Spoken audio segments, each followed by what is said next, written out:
Money FM 89.3. Best of breakfast. Mind your business. Only on Money FM 89.3. I'm Imad Akhtar, and this is Mind Your Business. Now, if you're feeling a bit sleepy this morning, this question should wake you up. What percentage of Singapore's food is imported? Hint, the answer is higher than 89% and lower than 91%. Well, there you have it. 90% of Singapore's food is imported, which means 10% is locally produced. And that really brings to question the stability of safe food being supplied to us, which is why the government had launched the 30 by 30 initiative back in 2020, a goal which seeks to produce 30% of the country's nutritional needs locally by 2030. Amid this drive for self-reliance, one company is living up to this goal by establishing sustainable food solutions at the forefront of its mission. In fact, Blue Aqua is setting a new benchmark in aquaculture with the launch of its innovative trout farming initiative in Singapore, the first and largest of its kind in the Asia-Pacific region. So to tell us more about this groundbreaking farm and what it means for food sustainability in Singapore, we're pleased to welcome on the show Dr. Farshad Shishehchian, CEO and founder of Blue Aqua International Group. If you recall, he featured on the show last year as well to talk about shrimp farming. Good morning, Dr. Farshad. How are you? Good morning. Thank you. And happy Valentine's Day. Thank you very much. Happy Valentine's Day to you as well. Love is very much in the air, and I like your blue suit. Thank you. Very much reminiscent of the sea and the place where trout are reared, I suppose. I will try and ask as many trout-provoking questions as possible. Okay, fish, shrimp, and other aquatic foods provide over 3 billion people with 20% of their animal protein, and that is thanks to their high nutritional value. But the industry faces a pretty big challenge, sustainability and overfishing. So, to set the tone for today's chat, can you first share with us the significance of Blue Aqua and its role in sustainable global seafood? Yeah. I mean, Blue Aqua is a company that really in Singapore and some other markets around the world trying to be the major producer and innovator in the aquaculture industry. So we are looking at transforming the traditional farming to the modern and sustainable methods of the farming. Okay, now the last time we had you on the show, we talked about Blue Aqua's patented Mixotrophic system. In other words, a super intensive shrimp farming method designed to maximize efficiency and sustainability. First and foremost, how's that initiative going? Oh, it's great. That is around for the past 10 years, and we are expanding our shrimp farming and shrimp technology all over the world by using the same methodology. Okay, you're breaking records yet again with the launch of your innovative trout farming initiative in Singapore, and it's slated to be the first and largest of its kind in APAC.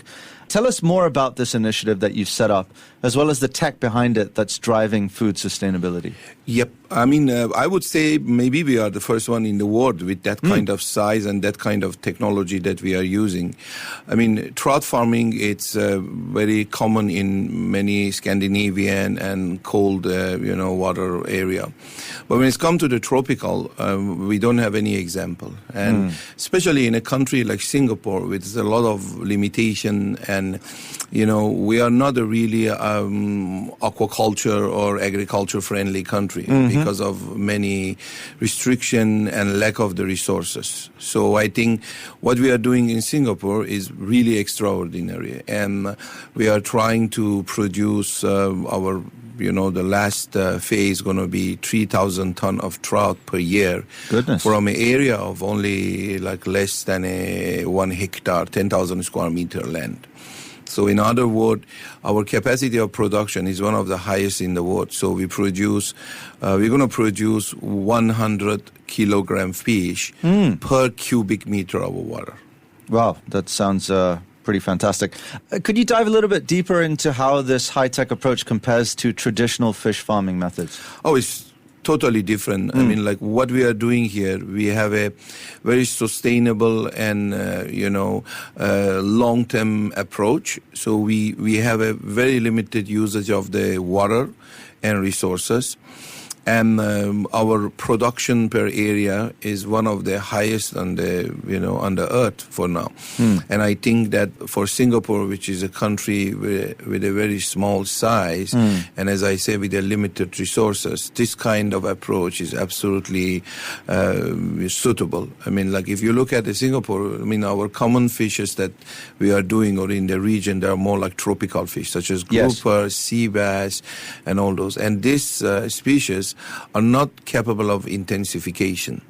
And it's very difficult to produce a large quantity in a smaller area. Okay, so you just talked about our liking or propensity for tropical fish. Now, trout is a freshwater fish. Yes. Very closely related to salmon, in fact.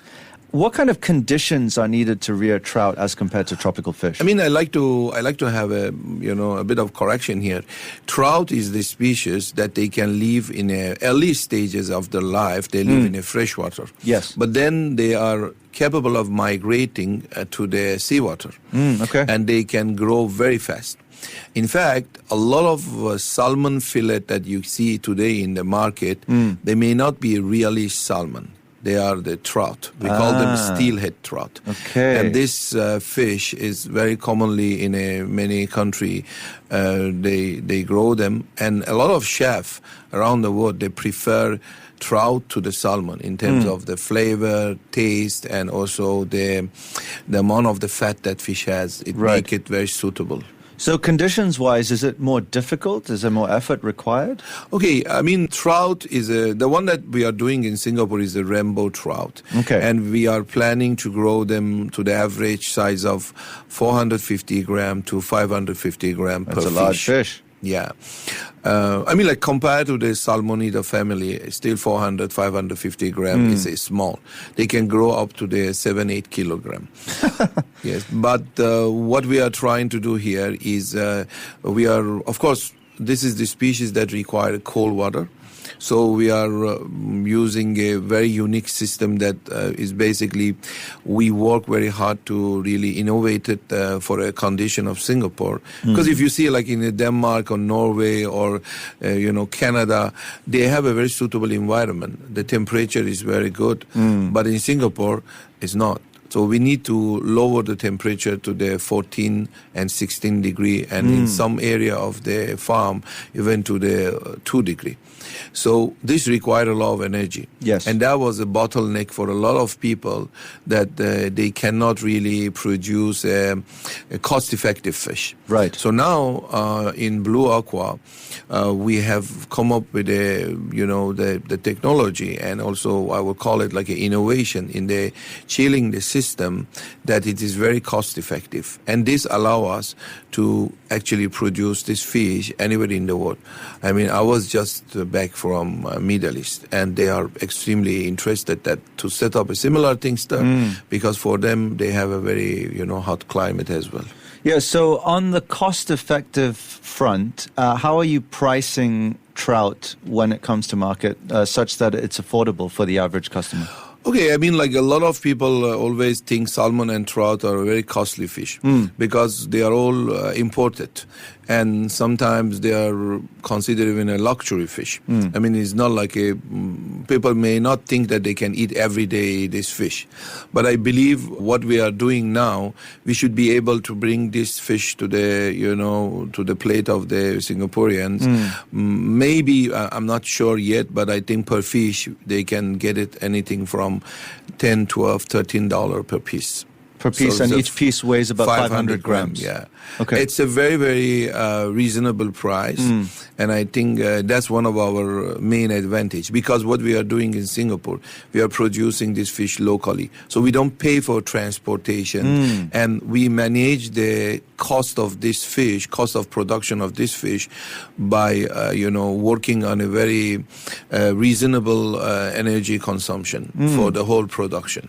And that was actually the bottleneck that for so many years, many companies, they were not able to achieve. Right. Who do you plan to distribute this fish to? Is it the local supermarkets?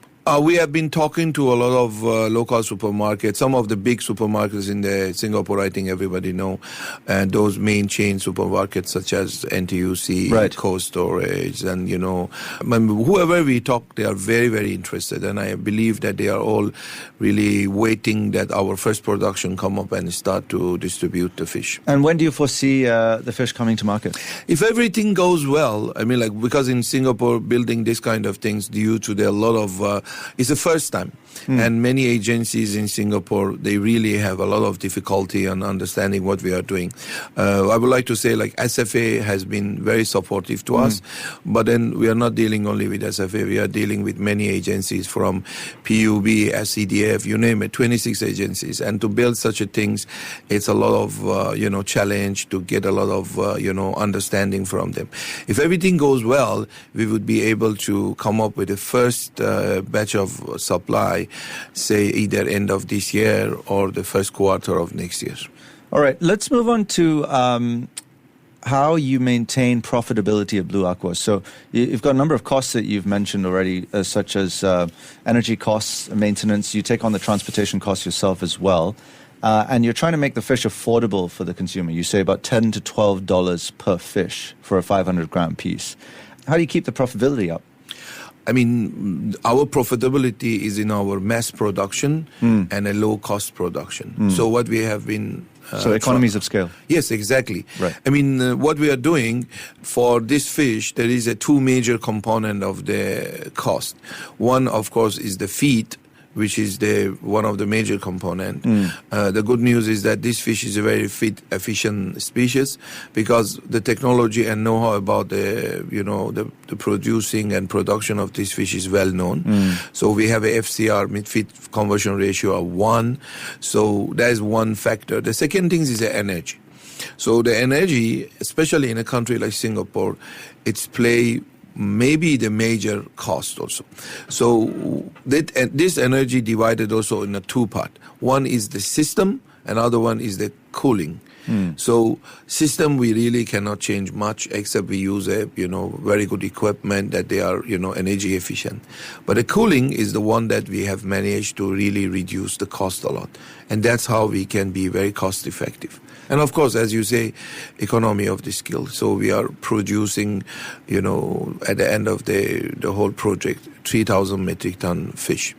So Blue Aqua is obviously making waves in the field of aquaculture in Singapore. This is a first of its kind initiative. Other startups that might be wanting to emulate you, right, may cite funding as a key obstacle to their success. How did you secure investment for this initiative if we go back to the origin story? And what advice do you have for entrepreneurs looking to do the same? When you are starting something like what we are doing in Singapore, of course, there are a lot of roadblock, definitely, and a lot of challenges. My first advice is, anybody that is starting something that is difficult, it means it's good, because the easy things everybody can do. Sure. So difficult things require very strong focus, require, be a very resilience, so not give up, and also have to be a science-driven. Means you have to look at the things to ensure that what you are doing, it has been proven. When you keep on doing a try and error, that's where you will lose. In terms of funding, we had funded ourselves partially. Yep. And also we have some support from SFA, and also, we have a many years business, so we managed to bring this project up because we think that it's not a cheap. I think the whole project cost in total maybe somewhere about $30 to $35 million. Doing a RAS system in the world is one of that is one of the main bottleneck. Because whoever you ask and say, you want to do the RAS, they say it's costly. Yeah. Because it's costly. So again, what we have done, we have been trying to lower that cost. So basically, initially, Blue Aqua, we look at the many way to do this project. And then what we are doing now, I think, is the most cost-effective and practical way. That's why we can see a lot of interest from many parts of the world. People coming to us and say, okay, we want to see and try what you are doing. Or maybe you can come and do for us. I mean, I was in Saudi last week. They are extremely interested. They even offer us a land. They offer us a financial support to set up similar things there. All right, Doc, one final question. We're almost out of time. Your job as a CEO is a difficult one. Not only are you tasked with growing the number of fish, you're also tasked with growing the size of the company. So what are some of the biggest challenges of leading a company like Blue Aqua? And what's your approach to managing risks as you encounter them? As I say, risk is relative to the understanding the industry and the business, and you have to make sure that whatever you are doing, it's a science-based and proven. So we will try to take doing less things that we are not sure about it. And of course, a company like Blue Aqua that we are, edge of growth, have of course a lot of challenge. And I think one of the key things is a good team. So we need always to look for the right people and put them on the right job, and then understanding all the process and to be more innovative, because I think innovation is one of the, I will call it in outside box thinking. And I'm very, very, very famous among my friends, and people know me, that I can do things that a lot of people think is not possible. Wow. Well, speaking of which, outrageously good times ahead for us here in Singapore. We've been in conversation with the CEO and founder of Blue Aqua International, Dr. Farshad Shishehchian. They are launching an innovative trout farming initiative here, the first and largest of its kind in APAC. Doc, it's been a pleasure having you on the show. Thank you very much. It was my pleasure seeing you guys again. Thank you. All right, then. Stay with Money FM 89.3.